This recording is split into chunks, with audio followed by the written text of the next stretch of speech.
Bueno, vamos a quitar esto antes de que nos multen, que no sé si tendrá copyright o no, pero por si acaso, vamos a ver. Música sin derechos de autor para youtuber, música para vídeos tutoriales, música de fondo. Venga, pues esta música alegre de fondo va esta misma.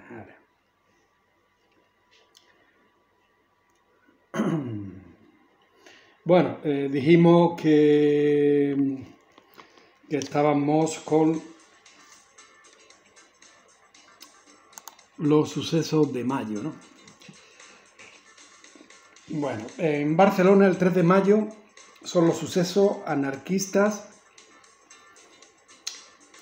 y POUM contra comunistas y guardias de asalto.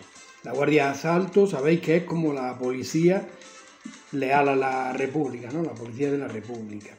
O sea, comunistas más la policía del gobierno, que en esos momentos es de largo caballero y que tiene ministros comunistas y 3 ministros anarquistas. Eso, las guardias de asalto son enviadas por el gobierno para que le echen una mano a los comunistas contra el POUM y contra los anarquistas. Largo dimite y entra Juan Negrín y aniquila el POUM y se merma el poder de la CNT. Jugada estalinista contra los trotskistas. Vamos, esto no vale para nada. Vamos aquí lo tengo más resumido. Hoy sí lo he mirado para no liar. Venga. Vamos a hacer un poco de historia. Y luego veremos la biografía de hoy, es de André Unín, que viene al dedo porque era del POUM. Y que se está ahí. Bueno. Y luego pues hablaremos también de los comisarios políticos.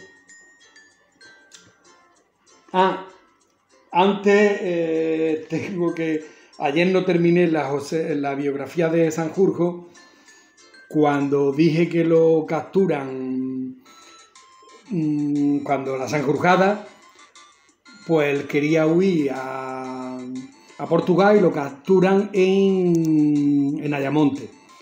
Entonces, pues bueno, es condenado a muerte, pero le conmutan la pena a cadena perpetua y el propio presidente de la República, Niceto Alcalá Zamora, lo conmuta, o sea, le da amnistía y ya se va al exilio a Portugal. Y hasta que no se produce el golpe en el 36 es cuando vuelve, pero el avión se estrella y muere. Pues ya está. Es que luego la estoy viendo y joder, no he acabado la biografía. Bueno, vamos con los sucesos de Barcelona.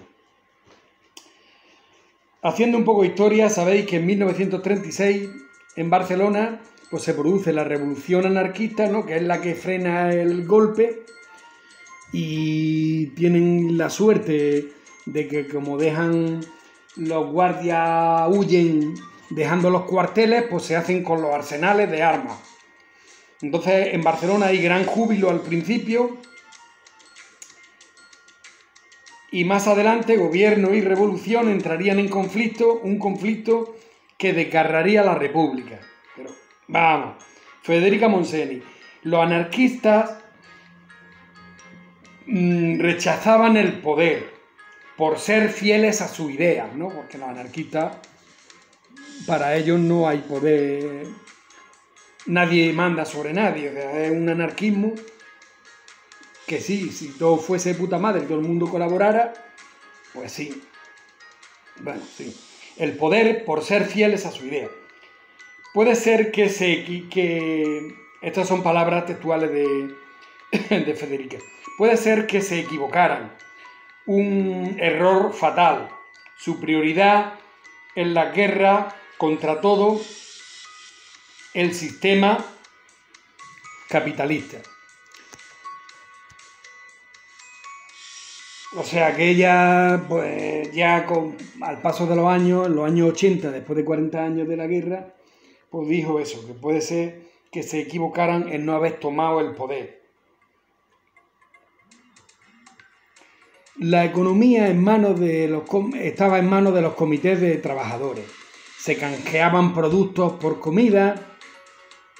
Barcelona comía los primeros meses de la guerra, se abolió el dinero, se cambió por bonos equivalentes a horas de producción, se pretendía igualar el trabajo, comer el RIF.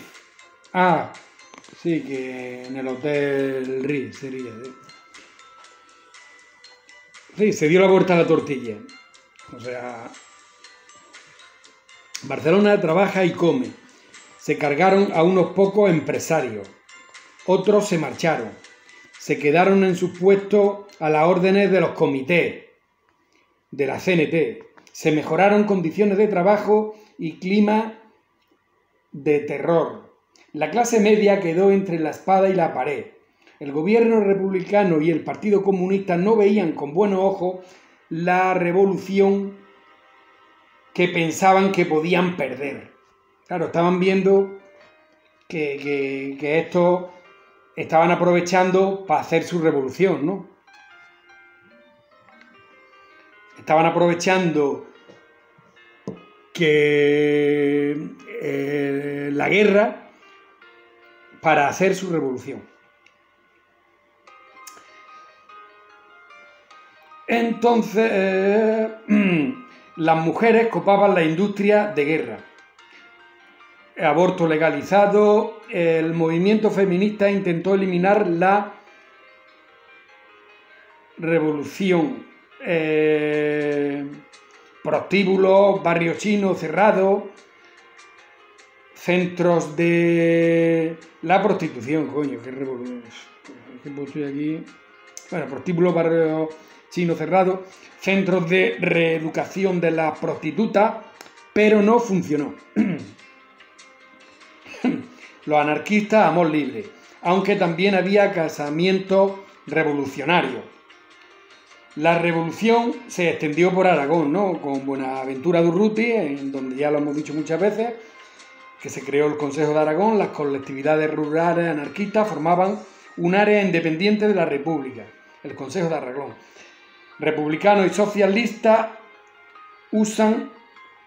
eran los únicos que mantienen sus propiedades. La derecha fue obligada, sembrando terror revolucionario. Comunistas, la revolución debía esperar a que se ganara la guerra. Ese era el lema de los comunistas. Había que esperar, primero ganar la guerra y después la revolución. Y los anarquistas, hacer la revolución era ya ganar la guerra. Esto desembocaría en una guerra civil dentro de los republicanos. Estos dos conceptos diferentes. Bueno, sabemos que Largo Caballero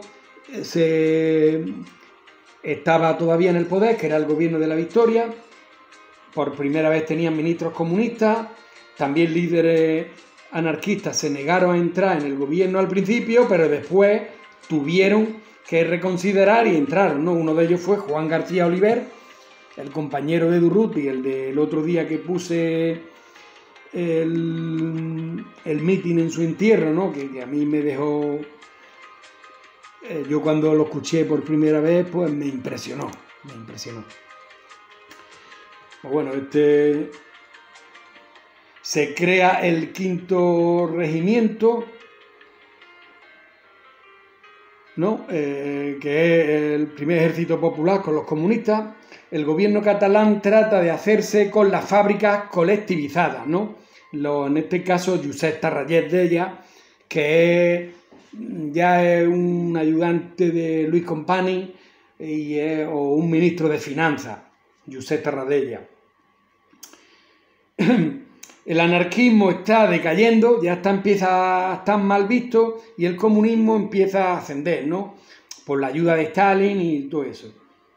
Y también fue decisivo el no pasarán de Madrid. Bueno, el gobierno central y la Generalitat pugnan por la hegemonía de la industria de guerra, porque ya saben que, bueno, que en estas fechas, estamos ya primeros de mayo, pues bueno, solamente ha caído San Sebastián, pero están asediando Bilbao, o sea, saben que tarde o temprano se van a quedar sin la industria de guerra del norte. En marzo del 37, los enemigos de la República, según Díaz era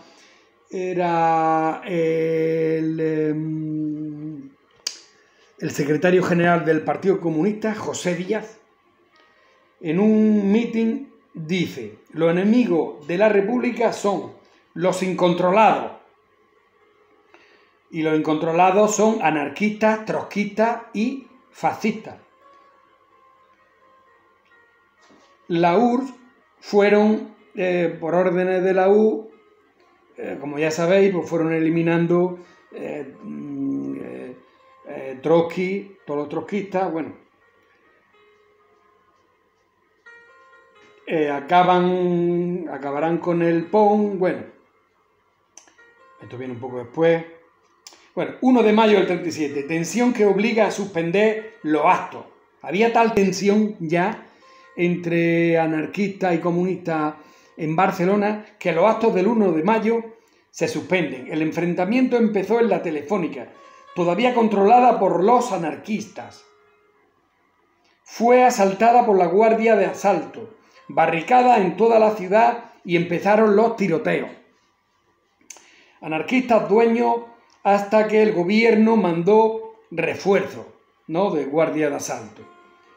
Los ministros anarquistas hablaron por radio para deponer las armas, Federica Montseny y Oliver. Los anarquistas auténticos estaban desmoralizados, porque claro, veían como sus líderes, como su figura, su ídolo, le estaban diciendo que depusieran las armas, que, en fin, por algo que habían luchado toda su vida.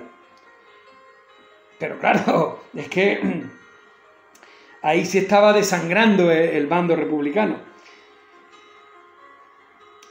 Que luego, posteriormente, pues eso, serían víctimas de la represión de Stalin, de la URSS. Bueno, 5 días de combate y el gobierno central impuso su autoridad. 500 muertos. Era la derrota final. Se aprende...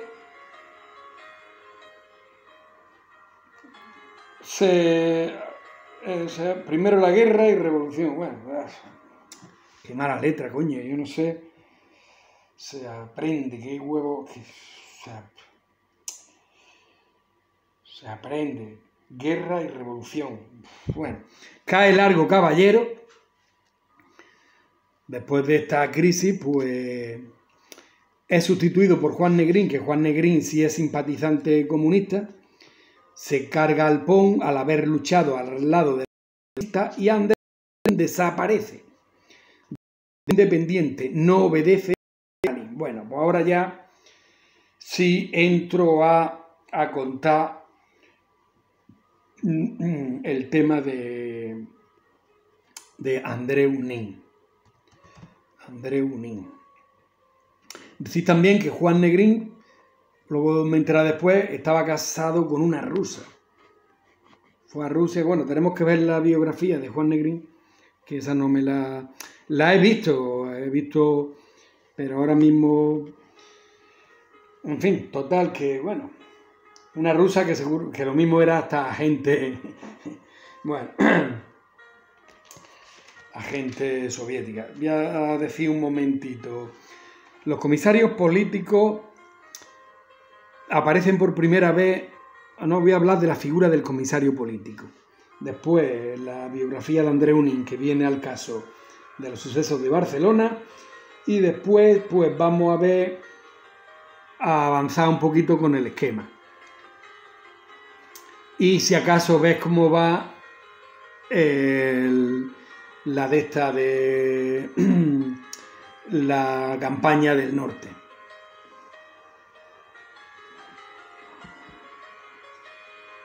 Este venía de la bicicleta y conforme he llegado he hecho la tabla de abdominales y eso, porque luego ya te entra la morriña y bueno. Aparecen por primera vez estas figuras en la Revolución Francesa. Eran agentes, en este caso en nuestra guerra civil, eran agentes del Partido Comunista y prácticamente se dedicaban a los mítines en las trincheras, cada vez más afiliados del PP, del PC, por aquello que la República dependía de Rusia y cada vez había menos socialistas. Eran como unos chivatos a las órdenes del partido. Incluso disparaban a posibles desertores, como ya hizo Stalin en su guerra civil rusa y posteriormente luego hará en la Segunda Guerra Mundial. Querían el poder absoluto a cualquier precio. ¿No? Luego una famosa frase de Stalin en la Segunda Guerra Mundial que decía: un soldado mío es más difícil que retroceda de que avance en el frente. Como diciendo, si retrocede, lo están esperando los comisarios, se lo van a cargar. Por tanto, como sabe que se lo van a cargar, pues no tiene más huevos que avanzar. Que tiene la suerte y sigue vivo, pues eso que gana. Y si no, pues... Increíble, tío. La historia como cada vez te decepciona más y más, ¿eh? Con lo ilusionado cuando yo empecé con la historia. Es que estaba ilusionadísimo. No sabía que me podía encontrar, ¿no? Y macho, y es una desilusión tras otra, una tras otra, pero bueno, seguimos. Total, definición de comisario político: es un oficial militar designado por el gobierno, en este caso por el Partido Comunista, para supervisar la fidelidad de una unidad militar al régimen. Así los gobiernos, en este caso el Partido Comunista de España, se aseguraban que oficiales y tropas le eran leales.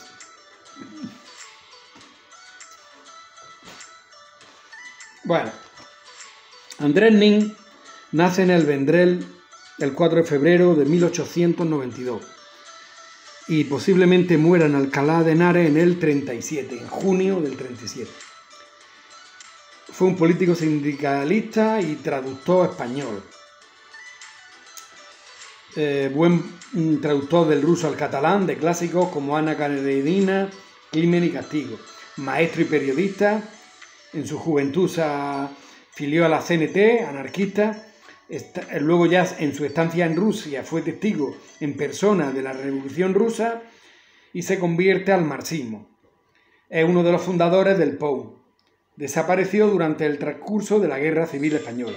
Bueno, este ha sido el resumen, pero este merece la pena extenderse un poquito más. Bueno, era un hijo de zapatero y una campesina. Estudió y llegó a ser maestro y se pudo trasladar a Barcelona poco antes de la Primera Guerra Mundial. En el año 17 fue clave porque fue la huelga general de agosto, fue la Revolución Rusa, las luchas entre patronal y barcelonesa y los sindicatos, y sobre todo la Confederación Nacional del Trabajo, donde él ya ingresa.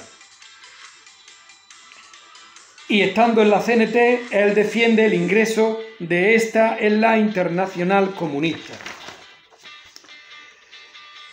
En el 1920 el propio Nin sufriría un atentado a manos de los sindicatos libres que casi le cuesta la vida. Pero, vamos, no le pasa nada. La CNT celebró en Lérida el 28 de abril del 21, fue elegido como delegado que sería enviado a Moscú a un congreso de la Comiter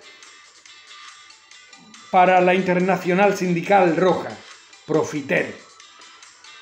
Fue con Joaquín Maurín, Hilario Arlandis y Jesús Ibáñez, convirtiéndose en un personaje clave de ambas internacionales.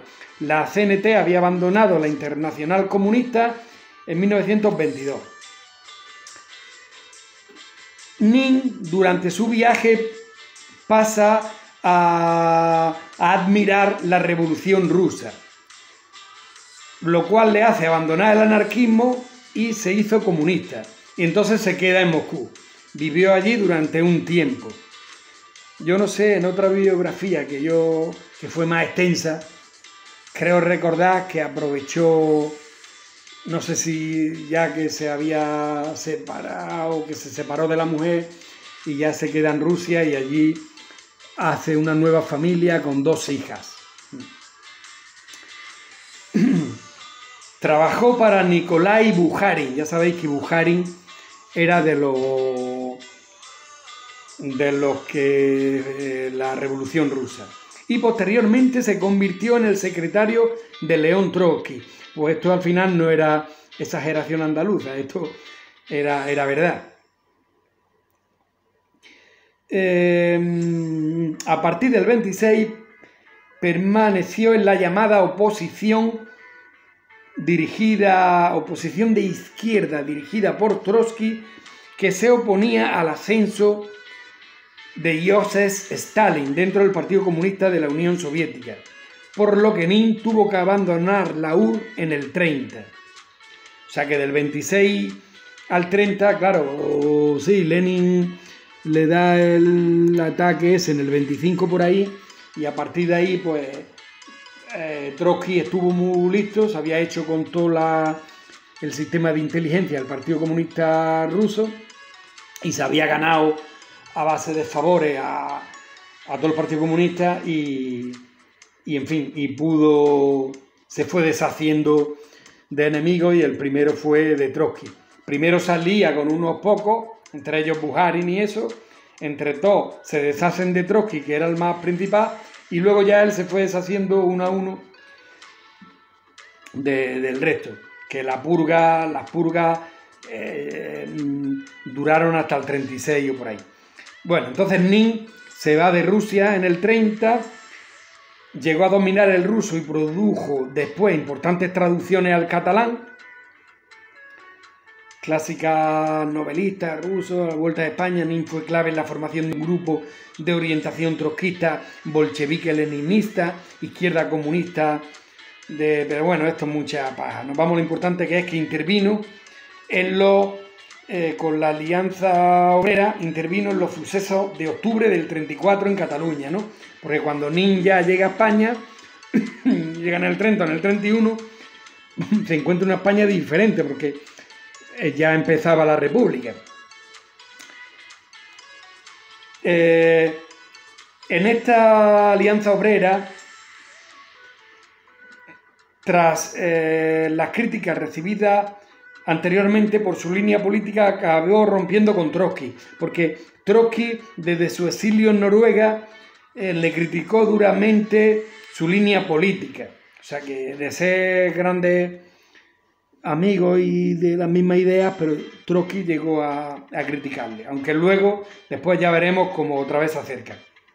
Bueno, al fusionarse su grupo con el bloque obrero y campesino de Joaquín Maurín para fundar el Partido Obrero de Unificación Marxista, POUM, en 1935.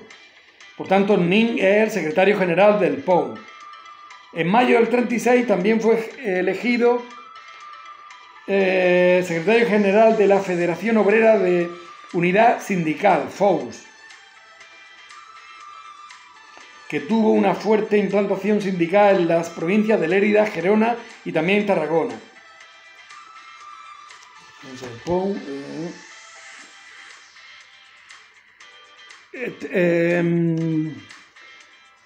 tuvo unas declaraciones a La Vanguardia. Esto es el 2 de agosto, bueno, esto será el 36, claro, en las que dijo Nin: la clase obrera ha resuelto el problema de la Iglesia sencillamente no dejando en pie ni una siquiera. Desacertada declaración, pero bien. Nin fue nombrado consejero de Justicia en la Generalitat, o sea, en septiembre del 36, ¿no? Cuando ya crean esta como junta antifascista, que fue lo que dijeron los anarquistas, porque podían haber cogido el poder absoluto, supuesto que dominaban todo, las calles, pero como sus ideales no querían el poder, pues bueno, pues en esta junta Nin es consejero de justicia. El 14 de octubre del 36 implantó por decreto los tribunales populares. Madre mía, tengo que darle caña a esto. Sin embargo, la gestión de Nin como consejero de justicia fue bastante discutida. Las ejecuciones extrajudiciales continuaron produciéndose, sin que Nin tomara carta en el asunto. Un historiador, Just Thomas, recoge y dice: Nin no se había caracterizado por su escrúpulo humanitario respecto a la burguesía. Las milicias del POUM también contribuyeron a la represión de los fascistas y enemigos del pueblo. Bueno, o sea que hicieron mesa limpia también.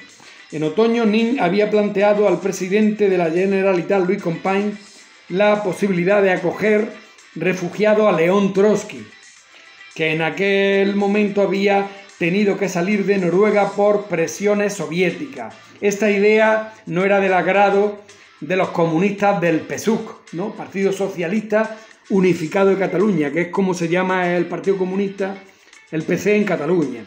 ¿Os acordáis de aquel que intervino en la Constitución, Jordi Soletura? Que también participaban en el gobierno de la Generalitat. El 24 de noviembre el PSUV entregó a la CNT una propuesta de un nuevo gobierno en la que incluía la salida de Nin como consejero de justicia.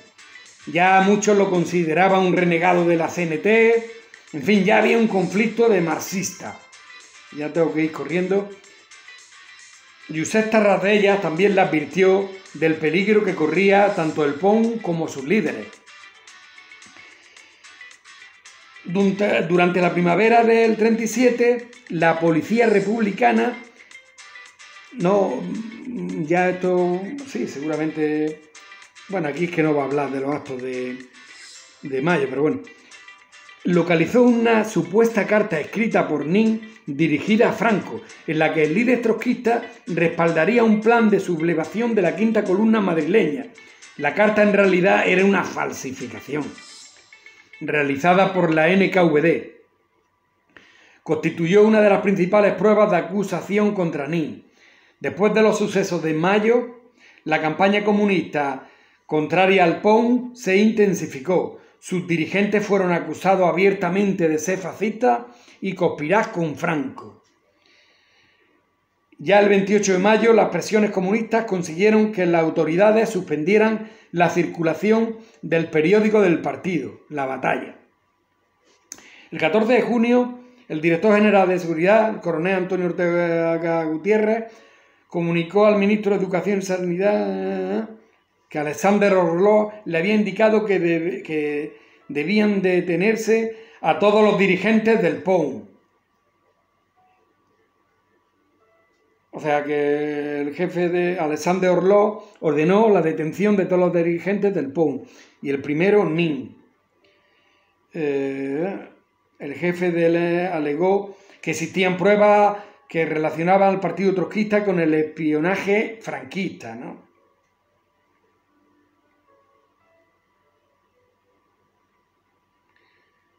Y encima decían que era necesario que el gobierno no tuviera conocimiento de este plan porque el ministro de Gobernación, Julián Zugazagoitia, era amigo de algunos líderes del POUM. Y entonces no iban a poder hacer esta jugada. Por tanto, la cúpula del partido fue detenida por la policía.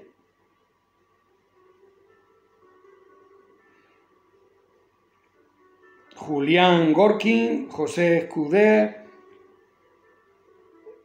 Nin es separado del resto y desapareció. Yo lo único que sé es que a todos los devuelven, pero Nin ya no se vuelve a saber jamás nada. Y aquí me queda un paginón, son 29 minutos.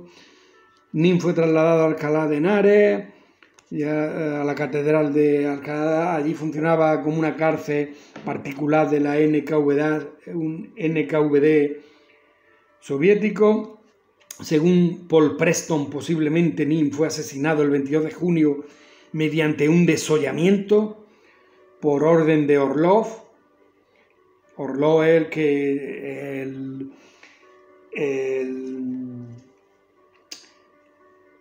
el cerebro del oro, y posiblemente también de Paracuello. Sin embargo, los aspectos del secuestro y consiguiente asesinato de Andrés Nin son evidentes. Nin fue detenido por miembros... Bueno, a los pocos días la España republicana empezó a correr el rumor de que Andrés Nin había sido asesinado. Se extendió una campaña con el lema "Negrín, ¿dónde está Nin?". La antigua ministra de Sanidad, la Federica Montseny, fue una de las primeras personalidades que planteó la cuestión en público. Claro, ya con el nuevo gobierno Negrín desaparecen los anarquistas y se rodea de comunistas, prácticamente todos. Así lo sostuvo. La versión semioficial que empezó a circular fue que Nin había sido liberado de la Checa por sus amigos de la Gestapo. Así lo sostuvo Juan Negrín, jefe del gobierno de la República. Desde los círculos comunistas se empezó a responder en Salamanca o en Berlín. Claro, al lema de Negrín, ¿dónde está Nin?, decían en Salamanca o en Berlín. Increíble. A la pregunta sobre el auténtico paradero del líder trotskista. De acuerdo con... Negrín había sido consciente de la verdad sobre lo sucedido desde el principio, a pesar de hacer de eco de la inverosímil versión de la Gestapo. Bueno, pues nada, estos son, pues, comentó que había realizado, señor Andrés Nin, bueno, esto no. Bueno, es un asunto sucio, pero que seguir recibiendo la apreciada ayuda militar, claro, o sea, eso era como, digamos, sí, como una condición de Stalin, un capricho. Dice, si queréis seguir recibiendo ayuda, periódicamente, aviones y armamento, que mucho era bastante obsoleto de la Primera Guerra Mundial, pues tuvieron que tragar. Porque Stalin, su misión era acabar con el trotskismo. Porque Trotsky todavía seguía donde estaba exiliado, pues seguía con sus panfletos anti-estalinistas y quería hacer la Cuarta Internacional y todo eso. Pero bueno, pues entonces esto fuera y nada, hoy el capítulo de hoy listo, y vamos a repasar un momentín el esquema de los meses, porque en el capítulo anterior no lo hice, y bueno, cada 2 o 3 capítulos, pues bueno. Nos habíamos quedado, el último que dije era abril del 37, que era bombardeo de Guernica y toma de San Sebastián. Mayo del 37, guerra civil republicana en Barcelona, anarquistas y POUM contra comunistas. Cae Largo Caballero y Negrín, nuevo gobierno. Junio del 37, conquista de Bilbao. Entran los carlistas con un valor sentimental. Y bueno, y habían burlado el cinturón de hierro de Bilbao, que fue unas fortificaciones, parecían más o menos de menor envergadura, seguramente, a la línea Maginot, esa que vimos en su momento, ¿no?, en la frontera de Francia con Alemania, y que eran unos búnkeres de muros de hormigón y eso para colocar ahí sus su artillería y todas esas cosas. Y entonces José Antonio Aguirre ideó un cinturón a Bilbao, pero el ingeniero que lo construía se pasó de bando. Y entonces al final pues se llevó los planos y pudieron entrar por muchos puntos débiles. Y luego el hecho también de un valor sentimental para los carlistas, porque claro, iban los carlistas con que eran los requetés de Solchaga, que era su general, su coronel, lo que fuera. El requeté era el soldado carlista, y iban también del CTV italiano, pero aquí dejaron el protagonismo a los carlistas porque, claro, tenía un valor sentimental, porque desde 100 años antes, con Tomás de Zumalacárregui, que muere allí en la intentona de entrar a Bilbao, pues nunca lo habían conseguido en ninguna de las 3 guerras carlistas. Bueno, la segunda sabéis que fue una chalaura en Cataluña, pero ni en la primera ni en la tercera consiguen entrar, aunque en la tercera digo yo que entran en Bilbao y que luego Espartero lo retoma. Pero bueno, es que hay tantas cosas escritas, pero según este último documento, nunca los carlistas habían conseguido Bilbao. A lo mejor puede que entraran, se quedaran, pero Bilbao entero nunca lo habían conseguido. Y entonces, pues esta vez entraron y claro, fue eso. Aunque nada, no le iba a servir de nada. Ya ves. ¿De qué le sirvió si desaparecieron? Lo engulló el sistema. Que ya de esto hablaremos. Que no sé... Bueno, me imagino... Todo esto tiene que estar aquí escrito, ya me lo encontraré. Lo de la unificación de carlistas y tradicionalistas. O sea, tradicionalistas y falangistas, coño. O sea, que lo unió la fe de la Jons, que se pasaría a llamarse FET, Falange Española Tradicionalista y de la Jons. O sea, ahí lo aglutinó todo y ya cogió la gorra de uno, la camisa del otro, media bandera de uno, ya ni lo sé ni me interesa. Pero que la aglutinó todo y al final se iba a llamar el movimiento. Y ya a tomar por culo ya dinastía carlista, y algunos habían jugado la vida ahí para entrar en Bilbao.